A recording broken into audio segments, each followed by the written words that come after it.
الرحيم سبحان الذي أسرى بعبده ليلا من المسجد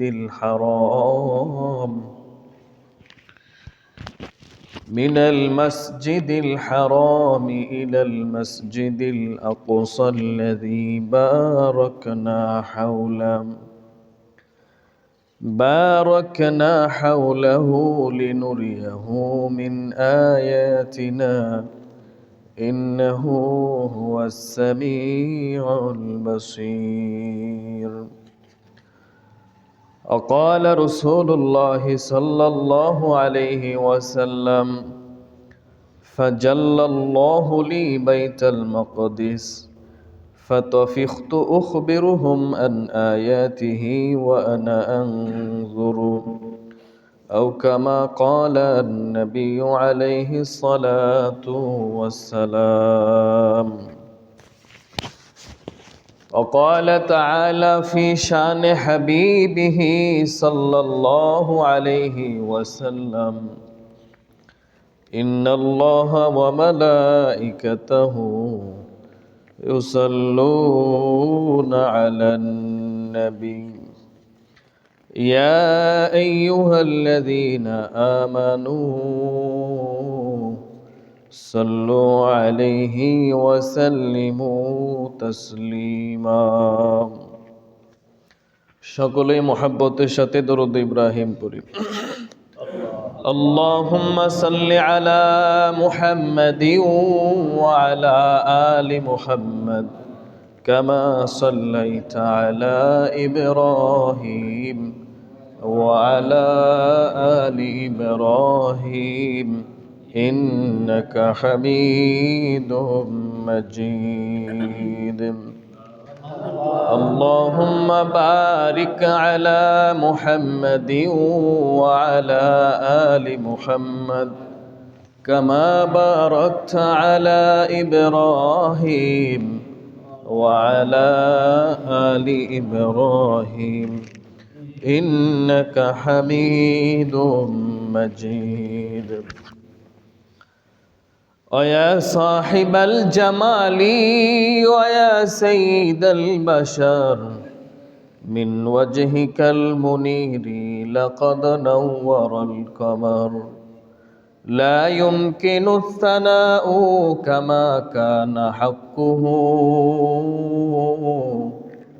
بعد از خدا بزرگی تیری قصہ مختصر আলহামদুলিল্লাহ আল্লাহ পাকের দরবারে লাখো কোটি শুকরিয়া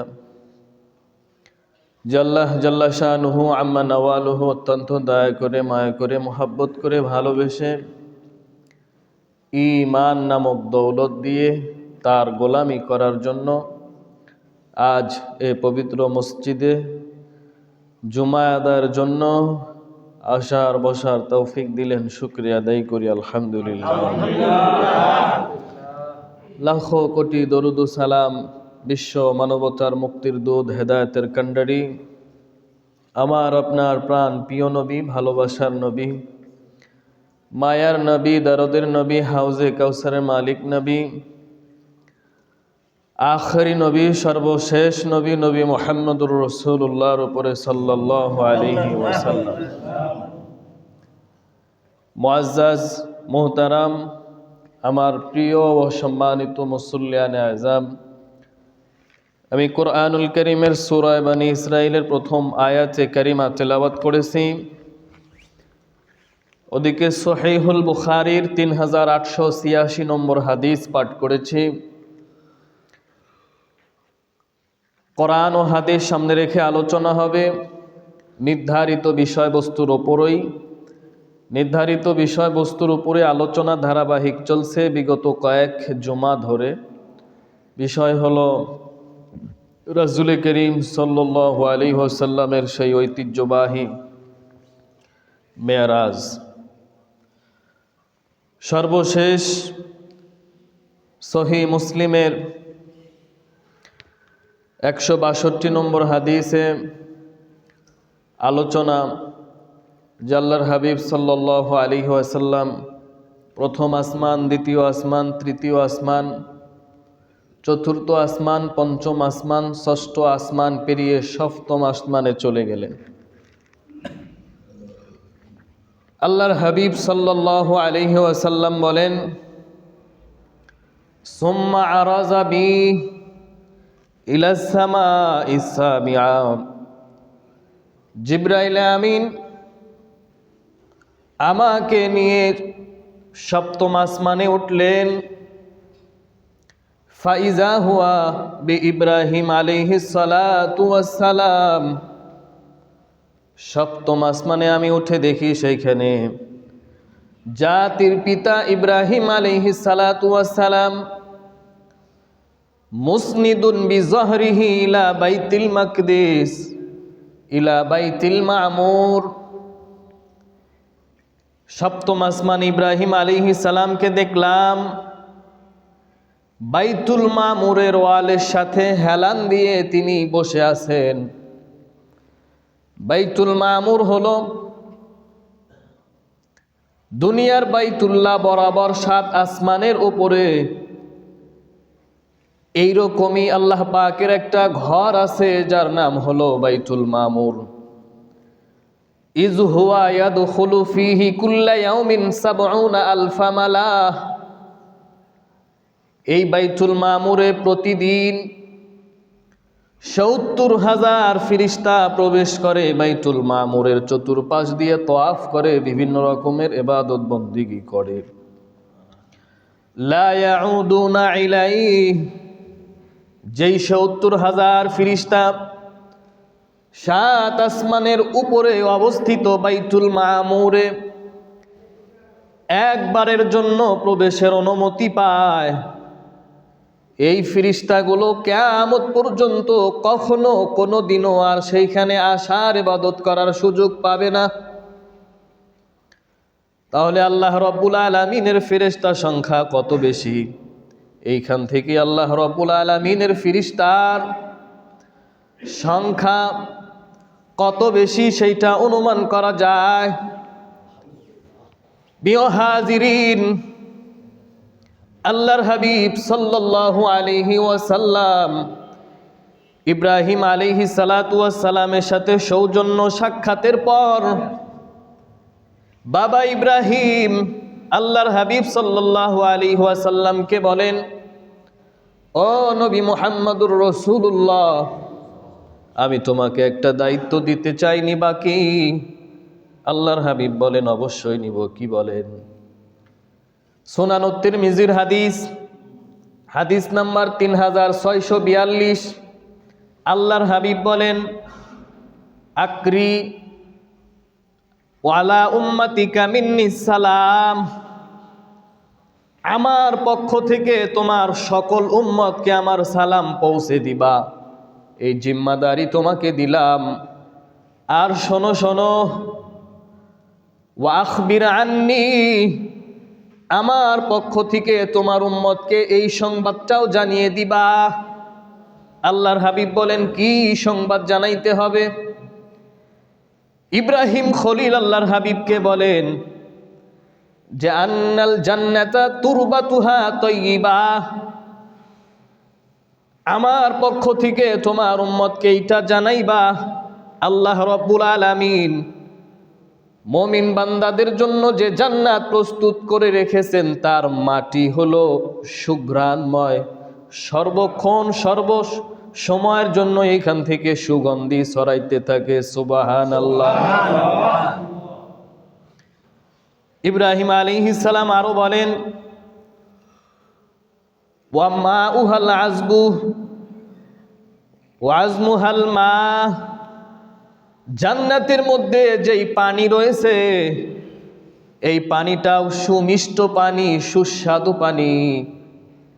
আর একটা জিনিস তোমারে সর্বশেষ জানাই, ওয়া আন্নাল জান্নাতা কিআন। জান্নাতের পুরা এই ভূমিটা, পুরা এই জায়গাটা বিরান, কোনো ঘর নাই, দুয়ার নাই, গাছপালা কিছু নাই। আপনার উম্মতকে জানিয়ে দিবেন, তারা যদি এই বিরান ফাঁকা ময়দানে ঘর বাড়ি চায়, প্রাসাদ চায়, গাছগাছরা চায়, বাগ বাগিচা চায়, তাহলে দুনিয়ায় যেন তারা এই চারটা কালেমা বেশি বেশি পড়ে। কি? সুবহানাল্লাহ, আলহামদুলিল্লাহ, লা ইলাহা ইল্লাল্লাহ, আল্লাহু আকবার। কারণ এই চার কালেমা, চারটা জিকির যারা বেশি বেশি করবে, জান্নাতের ময়দানে তাদের জন্য প্রাসাদ তৈরি হবে, বাগ বাগিচা তৈরি হবে, গাছ তৈরি হবে, যেই গাছগুলো জান্নাতের সৌন্দর্য আরো বহুগুণ বাড়িয়ে দিবে। এই জন্য আসুন, সময় পেলেই পড়তে হবে সুবহানাল্লাহ, আলহামদুলিল্লাহ, লা ইলাহা ইল্লাল্লাহ, আল্লাহু আকবার। পড়ব তো ইনশাআল্লাহ। অন্য এক বর্ণনায় আসছে, ইব্রাহিম আলাইহিস সালাতু ওয়াস সালামের ডানে বামে অনেকগুলো বাচ্চা আল্লাহর হাবিব দেখতে পান।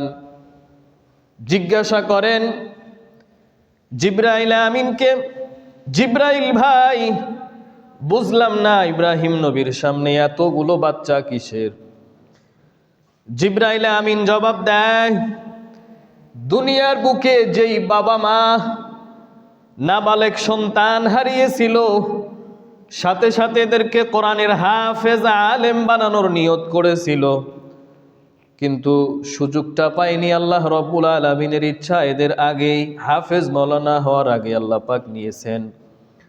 মৃত্যু হয়েছে। এই নাবালেগ সন্তানগুলোকে আল্লাহ রব্বুল আলামিন ইব্রাহিম নবীর ক্লাসে বসায়া দিছেন। এরা সবাই পরকালে কোরআনের বড় বড় আলেম হাফেজ হিসাবে বাবা মার জন্য সুপারিশ করবে। সুবহানাল্লাহ। ইব্রাহিম আলাইহিস সালামের সাথে সাক্ষাতের পরে আল্লাহর হাবিব সাল্লাল্লাহু আলাইহি ওয়াসাল্লাম জিবরাইল মিকাইলের সাথে আরো সামনে এগিয়ে যায়। সর্বশেষ যেই জায়গায় গিয়ে পৌঁছায় তার নাম হইল সিদরাতুল মুনতাহা। সিদরাতুন শব্দের অর্থ হইল বড়ই, কুল গাছ, বড়ই গাছ। মুনতাহা মানে সর্বশেষ স্টেশন। বড়ই গাছের ব্যাপারে বলি, এটা একটা কুল গাছের মতো বা বড়ই গাছের মতোই গাছ। আল্লাহর হাবিব সাল্লাল্লাহু আলাইহি ওয়াসাল্লাম বলেন, ওয়ারাকুহা কাআজনাবিল ফিল, এই বড়ই গাছের পাতাগুলো হাতির কানের সমান সমান, বিশাল বিশাল বড়।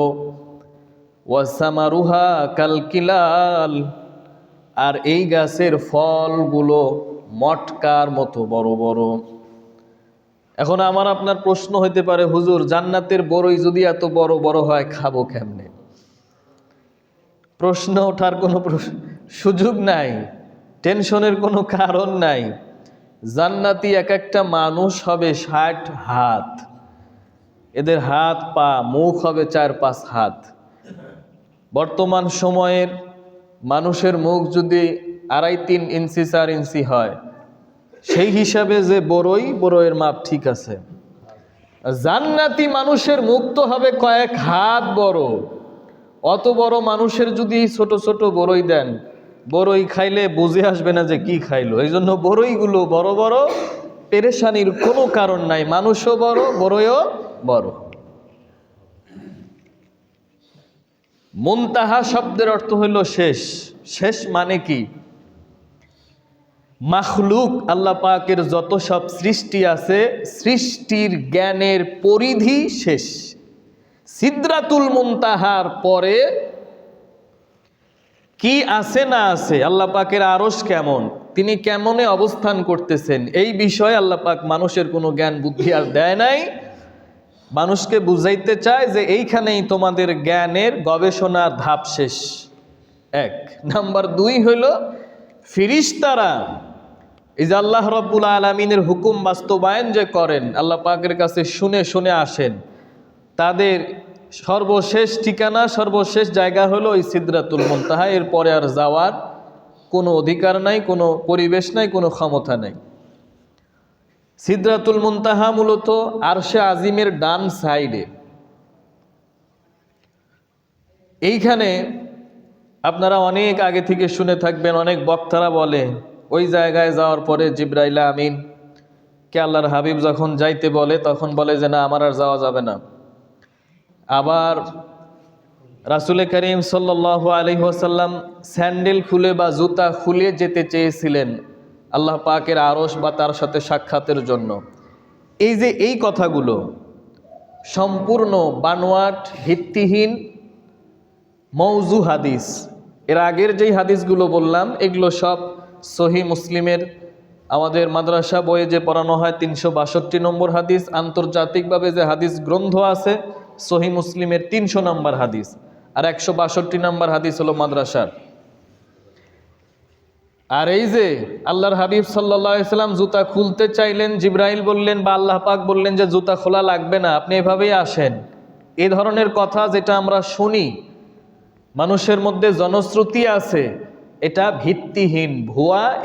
এ ধরনের কোনো কথা না কোরআনে না হাদিসে কোনো তাফসিরে কোথাও নাই, মানুষের বানানো। প্রিয় হাজিরিন, এরপরে আসুন, রাসূল করিম সাল্লাল্লাহু আলাইহি ওয়াসাল্লাম আল্লাহ পাকের দর্শন করলেন, এটা নিয়ে বিতর্ক আছে। সাহাবা ইকরামের মধ্যে কেউ কেউ বলেছেন সরাসরি সাক্ষাৎ হয়েছে, কেউ কেউ বলেন না। আব্বাস রাদিয়াল্লাহু তাআলা আনহু উনি বলেন সাক্ষাৎ হয়েছে। তার থেকে হাদিস বর্ণিত, রসুল বলেন যে ইন্নী রাআইতু রাব্বি আযজা ওয়া জাল্লা। আবার আম্মাজান আয়েশা সিদ্দিকা রাদিয়াল্লাহু তাআলা আনহা তিনি বলেন যে না, দর্শন হয়নি। বিতর্কিত বিষয় সাহাবা ইকরামের মধ্যেই, আমরা ওইগুলো আমাদের আলোচনার বিষয় না। তবে আল্লাহ রাব্বুল আলামিন রাসূল করিম সাল্লাল্লাহু আলাইহি ওয়াসাল্লামকে কিসের হাদিয়া দেন? ফাআউহা ইলা আবদিহি মা আউহা। এই মেরাজে নিয়ে আল্লাহ রাব্বুল আলামিন রাসূল করিম সাল্লাল্লাহু আলাইহি ওয়াসাল্লামকে 3টা জিনিসের হাদিয়া দেন। কয়টা জিনিস? এটা কোরআন দিয়ে প্রমাণিত, হাদিস দিয়েও প্রমাণিত। 1 নাম্বার 5 ওয়াক্ত নামাজ, 5 ওয়াক্ত না 50 ওয়াক্ত নামাজ। দ্বিতীয়ত সূরা বাকারার শেষ 2 আয়াত, আমানার রাসূলু বিমা উনজিলা ইলাইহি, এইখান থেকে 2 আয়াত কেউ যদি রাতে পড়ে তাহলে তার জন্য সারা রাত ইবাদত করার সওয়াব মিলবে। আর একটা হইল সকল উম্মতের জন্য গুনাহ মাফ। কেবল যারা আল্লাহ তাআলার সাথে শিরিক না করবে এদের সবাইকে আল্লাহ রাব্বুল আলামিন একটা পর্যায়ে না একটা পর্যায়ে এর গুনাহগুলো মাফ করে জান্নাতের মেহমান বানাবেন। এই 3টা সুসংবাদ, 3টা আল্লাহ পাকের দেওয়া নিয়ামত নিয়ে দুনিয়ায় আসেন। দুনিয়ায় আসার আগেই 50 ওয়াক্ত নামাজ নিয়ে যখন আল্লাহর হাবিব সাল্লাল্লাহু আলাইহি ওয়াসাল্লাম আসতেছেন, 7ম আসমানে ইব্রাহিম আলাইহিস সালামের সাথে সাক্ষাৎ কোনো কিছু বলে নাই। 6ষ্ঠ আসমানে মূসা আলাইহিস সালাতু ওয়াস সালামের সাথে সাক্ষাৎ। জিজ্ঞাসা করে নবী মুহাম্মদ, আল্লাহ রাব্বুল আলামিন আপনারে কি হাদিয়া দিয়ে পাঠাইলেন? বলে 50 ওয়াক্ত নামাজ দিছে। মূসা আলাইহিস সালাতু ওয়াস সালাম শুনে বলেন ইরজি ইলা রাব্বিকা ফাসআলহু তাখফিফা। না না না, আপনি বরং রবের কাছে ফিরে যান, গিয়ে এই 50 ওয়াক্ত নামাজ কমিয়ে দেওয়ার আবেদন করেন। ফাইনতু বালাউতু উম্মতি, কারণ আমি আমার উম্মতের পরীক্ষা নিয়েছি, তাদের পরীক্ষার তিক্ত অভিজ্ঞতার আলোকে আমি বলছি 50 ওয়াক্ত নামাজ আপনার উম্মত আদায় করতে পারবে না। কারণ আমি মূসা আলাইহিস সালামের উম্মতের বনি ইসরাইলদের উপরে 3 ওয়াক্ত নামাজ ফরজ ছিল, এরা পড়ে নাই, পড়াইতে পারি নাই, আর আপনার উম্মত তো 50 ওয়াক্ত। আল্লাহর হাবিব সাল্লাল্লাহু আলাইহি ওয়াসাল্লাম আল্লাহ রাব্বুল আলামিনের কাছে গেলেন, গিয়ে কমিয়ে দেওয়ার আবেদন করলেন। 5 ওয়াক্ত কমিয়ে দেওয়া হলো, ফিরে এলেন। মূসা আলাইহিস সালাম বলেন ইরজি ইলা রাব্বিকা ফাসআলহু তাখফিফা, আবারও যান, গিয়ে আবারও নামাজ কমিয়ে নেন। এভাবে 9 বার যাতায়াত। 9 বারে 5 নং 45 কমিয়ে দেওয়া হয়েছে। সর্বশেষ যখন 5, তখন আল্লাহ রাব্বুল আলামিন বললেন যে হিয়া খামসাতুন, এটা 5 ওয়াক্ত মাত্র, কিন্তু 50 ওয়াক্তের সমান। 50 ওয়াক্ত নামাজ পড়লে যে সওয়াব হতো, মনে করেন 50টা নেকি, এই নেকি 5 ওয়াক্ত পড়লেই পাওয়া যাবে। 5 10 50, এক এক ওয়াক্ত 10 ওয়াক্তের সমান। সুবহানাল্লাহ। আর আল্লাহ তাআলা বললেন ওয়া মা ইউবাদদালুল কওলু লাদাইয়া, আমি যেটা বলি আমার এই কথার কোনো পরিবর্তন হয় না। নামাজ 50 ওয়াক্তই, কিন্তু এক ওয়াক্তই 10 ওয়াক্তের সমান, সেই হিসেবে আপনি সওয়াব পাবেন। ফিরে এলেন মুসা আলাইহিস সালামের কাছে। কয় কি খবর, সর্বশেষ কত? কয় 5। কয় আবার যান। কয় আমার শরম লাগে, 1 বার 2 বার 3 বার 9 বার গেছি। লজ্জা বলতে তো একটা জিনিস আছে, আমার শরম লাগে। আর একটা জিনিস, প্রতিবার 5 ওয়াক্ত করে কমিয়ে দিয়েছে, এবার যদি আবারও যাই আর আল্লাহ তাআলা যদি বলে দূর তোর নামাজই পড়া লাগবে না, তাহলে আমি আমার উম্মতকে কি উপহার দিব? আর যায়নি। প্রিয় হাজিরিন, হয়তো বা এখানে আল্লাহ পাকের কোনো হিকমত ছিল। রাতের এই শেষ অংশে বা এক অংশে রাসূল করিম সাল্লাল্লাহু আলাইহি ওয়াসাল্লাম এই বাইতুল্লাহ থেকে বাইতুল মুকাদ্দাস, সেইখান থেকে 7 আসমান, সিদরাতুল মুনতাহা, আল্লাহ পাক তাকে যে হাদিয়ে দিলেন, এগুলো সব কিছু নিয়ে ওই রাতের ভেতরেই ফেরত এলেন, চলে এলেন, ফিরে এলেন। বিভিন্ন বর্ণনা বিভিন্ন রকম আসছে। এক বর্ণনা আসছে মাকানে হিজির, এই জায়গায় আল্লাহর হাবিব সাল্লাল্লাহু আলাইহি ওয়াসাল্লাম পরের দিন সকালে বসে আছেন খুব চিন্তিত অবস্থায়। অন্য এক বর্ণনা আসছে ফজরের নামাজ জামাতে আদায়ের পরে সাহাবা একরামকে মেরাজের এই পূর্ণ ঘটনা খুলে বললেন। বলার পরে সাহাবা একরাম যখন এলাকার মধ্যে গিয়ে সব আলোচনা করতেছে, মোড়ে মোড়ে চাষটলে চাষটলে, আবু জেহেলের কানে এই ঘটনা চলে গেছে। যাওয়ার পরে কয় জাগা ব্যাপার, এক ইস্যু একটা পাইছি, এই সুযোগে এই কথার ভিত্তিতেই নবী মুহাম্মদের মিশনকে একবারে বিনাশ করে দেওয়া যাবে, দাফন করে দেওয়া যাবে। কারণ যা উনি বলেছেন এটা কেউ বিশ্বাস করবে না। আমরা যে বলি পাগল মিথ্যুক এই সেই, এটা একদম চূড়ান্ত পর্যায়ে হয়ে যাবে। আবু জেহেল আল্লাহর হাবিব সাল্লাল্লাহু আলাইহি ওয়াসাল্লামের কাছে দৌড়ায় আসে। সাথে কুরাইশের আরো কিছু নেতৃস্থানীয় ব্যক্তিবর্গ ছিল। আয়েশা জিজ্ঞাসা করে, ভাতিজা, একটু আগে তোমার সাহাবীদের যা বলেছো ঘটনা কি ওইরকমই? বলে, চাচাজি শোনো,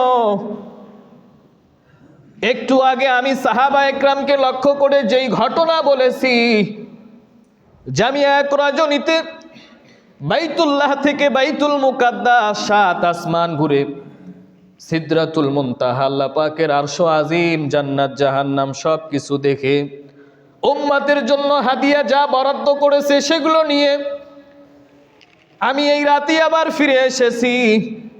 আমি সাহাবাদের যা বলেছি তোমাকেও সেটা বলতেছি, এটাই সত্য, এটাই বাস্তব। কয় ঠিক আছে, তুমি তোমার কথায় যদি অটল থাকো তাইলে একটা কাজ করো, এই যে কুরাইশের কিছু লোকজন এইখানে আসবে তাদের সামনেও এই ব্যাপারটা বলিও।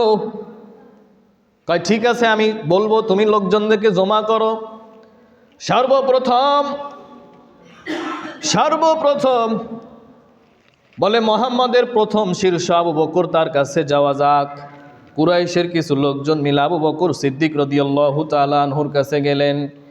গিয়া বলতেছেন, এই যে তোমার নবী, যার অনুসরণ তোমরা করো, আমরা যে বলি পাগল মিথ্যুক তোমরা বিশ্বাস করো না, উনি আজকে সকালে যেই ঘটনাটা বর্ণনা করেছেন, ও আবু বকর তুমি কি বিশ্বাস করো? আবু বকর রাদিয়াল্লাহু তাআলা আনহু বলতেছেন, মুহাম্মদ সাল্লাল্লাহু আলাইহি ওয়াসাল্লাম যদি এটা বলে থাকেন তাহলে আমি আবু বকর, তাহলে আমি আবু বকর 100-র মধ্যে 100ই বিশ্বাস করি। সুবহানাল্লাহ। নবী মুহাম্মদ যদি বলে থাকেন আমি আবু বকরের জন্য কোনো দলিল, কোনো প্রমাণ প্রয়োজন নাই, পৃথিবীর কোনো মানুষ বিশ্বাস নাও করতে পারে, কোনো প্রযুক্তি, কোনো বিজ্ঞান বিশ্বাস নাও করতে পারে, তোমরা শুধু বলো যে নবী মুহাম্মদ তার জবান দিয়ে এই কথাগুলো বলছে কিনা। কয় হ্যাঁ বলছে। তো কয় তাহলে আমি আবু বকর 100-র মধ্যে 100 বিশ্বাস করি। এই জবাব শোনার পরে কুরাইশের কাফেরদের যখন কোনো ফায়দা হলো না, এরা এবার সব লোকদেরকে জমা করে বলা শুরু করলো, কিন্তু কেউই বিশ্বাস করলো না। ঠিক বিশ্বাস করলো না, অনেকেই বিশ্বাস করলো না, কিন্তু আবু বকর রাদিয়াল্লাহু তাআলা আনহু যখন বিশ্বাস করলেন, আর আল্লাহর হাবিব সাল্লাল্লাহু আলাইহি ওয়াসাল্লাম বললেন, আবু বকর তুমি আজ থেকে আবু বকর নয়, তুমি আজ থেকে সিদ্দিক। সিদ্দিক শব্দের অর্থ হলো চরম সত্যবাদী, চরম বিশ্বাসী। পর্যায় ক্রমে আল্লাহর হাবিব সাল্লাল্লাহু আলাইহি ওয়াসাল্লাম সব মানুষের কিছুদিন পরেই যখন চাঁদ দ্বিখণ্ডিত করে দেখাইলেন, চাঁদ দ্বিখণ্ডিত করে দেখাইলেন, তখন এত জাজল্যময়, এত স্পষ্ট মুআজিজার পরেও তো তারা বলেছে না এটা জাদুকর বা এটা কোনো ভেলকিবাজি, নাউজুবিল্লাহি মিন যালিক। তবে মেরাজের সময় আল্লাহর হাবিব সাল্লাল্লাহু আলাইহি ওয়াসাল্লাম এই কুরাইশদের সামনে আবু জেহেল যখন সবাইকে জমা করলো, তখন বলল যে মুহাম্মদ, বুঝলাম তুমি বাইতুল্লাহ থেকে বাইতুল মুকাদ্দাস, 7 আসমান সবকিছু ভ্রমণ করে আসো, এখন না পারলে মানে অযৌক্তিক কিছু প্রশ্ন ছুড়ে দিল। কয় বাইতুল মুকাদ্দাসে যে গিয়েছিলা, বাইতুল মুকাদ্দাসের জানালা কয়টা, দরজা কয়টা, ফ্যান কয়টা লটকানো আছে, আপনারা কি বলেন? কোনো মানুষ কোথাও গেলে এগুলো দেখে, জানালা কয়টা, দরজা কয়টা, মানে একেবারে অবান্তর। সব মানুষের মধ্যে নবী মুহাম্মদ সাল্লাল্লাহু আলাইহি ওয়াসাল্লামকে হেয় বা তুচ্ছ করার একটা পায়তারা। প্রিয় হাজিরিন, এই ঘটনা যখন ঘটলো, ইহুদি কিছু পণ্ডিত যারা বাইতুল মুকাদ্দাস সম্পর্কে ভালো ধারণা ছিল, এরা যখন রাসূলকে সব মানুষের মধ্যে প্রশ্ন করতেছে, বলো জানালা কয়টা, দরজা কয়টা, কোন দরজা কোন দিকে, আল্লাহর হাবিব সাল্লাল্লাহু আলাইহি ওয়াসাল্লাম বলেন, আমি আমার জীবনে এতটা পেরেশানি হয়নি যতটা এই কুরাইশের ইহুদিদের পণ্ডিতের প্রশ্নে হয়েছিলাম। আমি আল্লাহ রাব্বুল আলামিনের মদদ চাই। সহিহ আল বুখারী হাদিস নাম্বার 3886। আল্লাহ রাব্বুল আলামিন এমন বিপদের মুহূর্তে গায়েবী মদদ করলেন। আল্লাহর হাবিব বলেন, তাদের এই প্রশ্নের পরে আমি যখন বেশ চিন্তিত, আল্লাহ রাব্বুল আলামিন ফাজাল্লাল্লাহু লি বাইতুল মাকদিস ফাতাফিখতু উখবিরুহুম আন আয়াতিহি ওয়া আনা আনজুরু। আল্লাহ রাব্বুল আলামিন তাৎক্ষণিক বাইতুল মুকাদ্দাস আমার দৃষ্টির সামনে, চোখের সামনে তুলে ধরলেন। সুবহানাল্লাহ।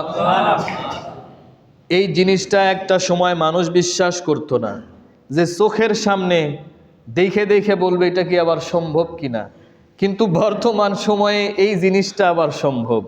আপনি যেখানেই থাকেন, সারা পৃথিবীর যে কোনো দেশ, যে কোনো মানুষ, যে কোনো দৃশ্যকে লাইভ ভিডিওর মাধ্যমে বা ভিডিওর মাধ্যমে দেখানো সম্ভব কি সম্ভব না? বান্দা বা সৃষ্টির জ্ঞানে যদি এত দূর আগানো বা এত প্রযুক্তির মধ্যে যাওয়া সম্ভব হয়, যে আমি এইখানে বসে আমেরিকার কে কি খাচ্ছে না খাচ্ছে, কে কোন অবস্থায় আছে, রাস্তাঘাট দোকানপাট সব দেখা যায়, আল্লাহ রাব্বুল আলামিন পারবেন না? তো বাস, এই হাদিস হয়তো বা একটা সময় মানুষ বিশ্বাস করতো না, মানতো না, কিন্তু এখন ঠিকই এগুলো সম্ভব হচ্ছে। এজন্য আসুন, আমার কোরআন হাদিসের যুক্তি যদি বর্তমান সময়ের বিজ্ঞানের সাথে মিলে তো ভালো, যদি না মেলে আমরা কোরআন হাদিস মানি, কোরআন হাদিসের যুক্তি মানি, খবর সংবাদগুলো মানি, ঘটনাগুলো মানি। তাদের সাথে যদি না মিলে, এটা তাদের ব্যর্থতা। হয়তো বা এমন একটা সময় আসবে সব কোরআনের সাথে মিলে যাবে। জোরে বলে সুবহানাল্লাহ। প্রিয় হাজিরিন, আল্লাহর হাবিব বলেন, ফাজাল্লাল্লাহু লি বাইতাল মাকদিস ফাতাফিখতু তুখবিরুহুম আন আয়াতিহি ওয়া আনা আনজুরু। আল্লাহ রাব্বুল আলামিন বাইতুল মুকাদ্দাস আমার সামনে নিয়ে আসলেন। এবার আমি ইহুদি পণ্ডিতেরা যেই প্রশ্নগুলো করে তারা তো না দেখে প্রশ্ন, আর আমি দেখে দেখে বলি বাইতুল মুকাদ্দাসের জানালা এতটা, দরজা এতটা, এই দরজা উত্তর দিকে, এই দরজা দক্ষিণ দিকে। সব যখন বলে দিলাম তাও সন্তুষ্ট হয় না। সর্বশেষ আমি তাদেরকে বললাম যে এই যে বাইতুল্লাহ থেকে বাইতুল মুকাদ্দাস পর্যন্ত যেতে এই আরবের কিছু বণিক কাফেলা, বাণিজ্যিক কাফেলার সাথে আমার সাক্ষাৎ হয়েছিল বা আমি তাদেরকে দেখেছি। তারা শাম থেকে মক্কার উদ্দেশ্যে বাসায় ফেরত আসতেছে। তারা এক দল আছে এই জায়গায়, আর এক দল আছে ওই জায়গায়। তারা যদি তাদের স্বাভাবিক নিয়মে মক্কার দিকে আসতে থাকে তাহলে 3 দিন পর ওই জামাত আসবে, 4 দিন পর ওই জামাত আসবে। তো দেখা গেল 3 দিন পরে ঠিকই ওই দল মক্কায় এসে উপস্থিত, 4 দিন পরে বা 5 দিন পরে আর এক দল এসে উপস্থিত। এত কিছুর পরেও তাদের একটা মুখস্থ ডায়লগ ছিল যে মোহাম্মদ জাদুকর, কি কর। আর আল্লাহ তাআলা বলেন ইন্নাল্লাহা ইয়াহদি মান ইয়াশা। আল্লাহ রব্বুল আলামিন বলেন আমি রব্বুল আলামিন যাকে চাই হেদায়েত দান করি, আর যাকে চাই এত প্রমাণের পরেও পথভ্রষ্টর মধ্যেই রেখে দেই। এদের কপালে আদৌ কোনো হেদায়েত নাই, কথা বলেন ঠিক কিনা। এদের অন্তরের মধ্যে সিলমোহর লাগায় দিছে, চোখের সামনে চাঁদকে দুখণ্ডিত করে, বাইতুল মুকাদ্দাসের সব খবর বলে দেয়। বাণিজ্যিক কাফেলা কবে কোন জায়গায় ছিল, কবে আসবে, সব বলে দেয়। তারপরেও কেন না মোহাম্মদ জাদুকর। মূল কথা হলো এদের কপালে হেদায়েত নাই। প্রিয় হাজিরিন, সময়ও শেষ প্রায়। রাসূল করিম সাল্লাল্লাহু আলাইহি সাল্লাম মেরাজ বিষয়ে লম্বা সময় আলোচনার সর্বশেষ আমি বলবো, আল্লাহর হাবিব সাল্লাল্লাহু আলাইহি সাল্লাম 5 ওয়াক্ত নামাজের হাদিয়া নিয়ে আসছেন। এ নামাজ মুসলমানের বড় পরিচয়। একজন মুসলিম ও মুসলিমের মধ্যে পার্থক্যকারী জিনিস হলো নামাজ। নামাজের দ্বারায় একজন মানুষের ইমানদারের ইমান পরিচয় হয়। মানে আপনি কত বড় ইমানদার, আপনার মাপার মূল মাপকাঠি হলো নামাজ। আপনার নামাজ যত সুন্দর, নামাজ যত ভালো, আপনি ইমানদার তত বড়। নামাজ বাদ দিয়ে ইমানদারের ইমানদারগিরি চলে না, হুজুরের হুজুরগিরি, পিসাবের পিসাবগিরি চলে না। যারা বলে যে নামাজ রোজা লাগে না, দিলে দিলে মনে মনে পড়লেই হয়, ভণ্ড নাম্বার 1।